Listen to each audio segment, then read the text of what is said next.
AP సచివాలయంలో అగ్ని ప్రమాదంపై దర్యాప్తు కొనసాగుతోంది. ఘటనా స్థలాన్ని ఏపీ సీఎం చంద్రబాబు పరిశీలించారు. ప్రమాదంపై అధికారుల నుంచి వివరాలు అడిగి తెలుసుకున్నారు. సీఎస్, డీజీపీ, ఫైర్ డీజీ ప్రమాద కారణాలని సీఎంకు వివరించారు. అంతకుముందు ఘటనా స్థలాన్ని హోంమంత్రి అనిత పరిశీలించారు. ఈ అగ్ని ప్రమాదంపై తొళ్లూరు పోలీస్ స్టేషన్లో కేసు నమోదైంది. ఇదే అంశానికి సంబంధించి మరింత సమాచారం మా ప్రతినిధి సత్య అందిస్తారు. సత్య, ఇప్పటికే ఈ ప్రమాదానికి సంబంధించి కేసు కూడా నమోదైనట్లుగా తెలుస్తా ఉంది. ఏంటి వివరాలు? ఏపీ సచివాలయంలో రెండవ బ్లాక్ అంటే మొదటి బ్లాక్కి రెండవ బ్లాక్కి మధ్యన రెండవ బ్లాక్ వైపు బ్యాటరీ రూమ్ ఒకటి ఉంటుంది. ఆ బ్యాటరీ రూమ్లో ఈ ఉదయం తెల్లవారుజామున 6:30 సమయంలో ప్రాథమిక ఆధారాల ప్రకారం షార్ట్ సర్క్యూట్ ద్వారా అగ్ని ప్రమాదం సంభవించినట్టుగా సమాచారం వచ్చింది. ఇమీడియట్గా ఎస్పీఎఫ్ భద్రతా సిబ్బంది ఎవరైతే సచివాలయ భద్రత చూస్తారో వాళ్ళు అక్కడికి చేరుకుని దాన్ని ఆర్పే ప్రయత్నం చేశారు. అయితే ఎంతకే ఆగకపోవడంతో ఫైర్ సేఫ్టీ అండ్ ముఖ్యంగా ఫైర్ వెహికల్కి ఫోన్ చేయడం జరిగింది. ఇక్కడే ఫైర్ స్టేషన్ కూడా సెక్రటేరియట్ బయటే ఉంటుంది. ఇమీడియట్గా అక్కడి నుంచి ఫైర్ వెహికల్ కూడా ఇక్కడికి వచ్చిన తర్వాత ఫోము అదేవిధంగా వాటర్ను స్ప్రింకిల్ చేసి 5 నుంచి 8 నిమిషాల లోపు ప్రమాదాన్ని అదుపులోకి తీసుకొచ్చారు. అయితే రాష్ట్ర పరిపాలనకే గుండెకాయ లాంటి సచివాలయంలో ఇటువంటి ప్రమాదం జరిగితే ఏం చెయ్యాలి అనే దాని మీద ప్రధానంగా చర్చ అయితే నడుస్తోంది.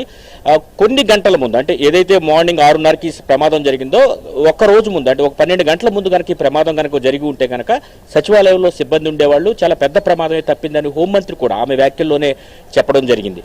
కాబట్టి ఈ ప్రమాదాలను నివారించడానికి ఏం చర్యలు తీసుకోవాలి అనే దాని మీద కూడా ఆమె అధికారులతో మాట్లాడారు. ఉదయం ఆ ప్రదేశాన్ని సందర్శించినప్పుడు మొత్తం సచివాలయం మొత్తం కూడా ఫైర్ సేఫ్టీ ఆడిట్ నిర్వహిస్తామని కూడా ఆమె చెప్పడం జరిగింది. ఇదే సమయంలో దీనికి చాలా లైట్గా తీసుకోవట్లేదు. అటు పోలీసులతో కూడా మాట్లాడాం. పోలీసుల చేత దీని మీద కేసు నమోదు చేయించి విచారణ, అంటే కుట్ర కోణం ఉందా అనే యాంగిల్లో కూడా, అంటే అన్ని కోణాల్లో కూడా విచారణ చేయించాలి అనే నిర్ణయాన్ని కూడా ఆమె ప్రకటించారు.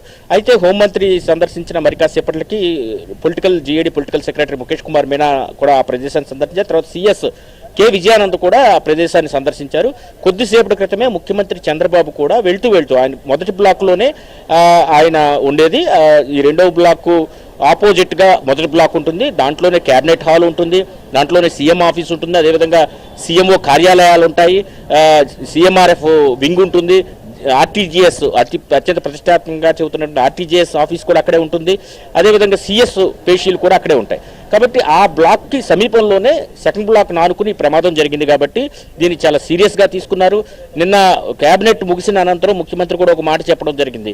కోడికత్తి కేసు కావచ్చు, గులకరాయి అంశం కావచ్చు, అదేవిధంగా బాబాయ్ గొడ్డలి ఇష్యూ కావచ్చు, వీటన్నిటినీ కూడా వాళ్ళు చేసి తమ మీదకి నెప్పం చేస్తున్నారు. ఇటువంటి ప్రమాదాలు వాళ్ళు చేస్తారు కాబట్టి జాగ్రత్తగా ఉండాలి, మనం వాటిని తిప్పికొట్టాలని కూడా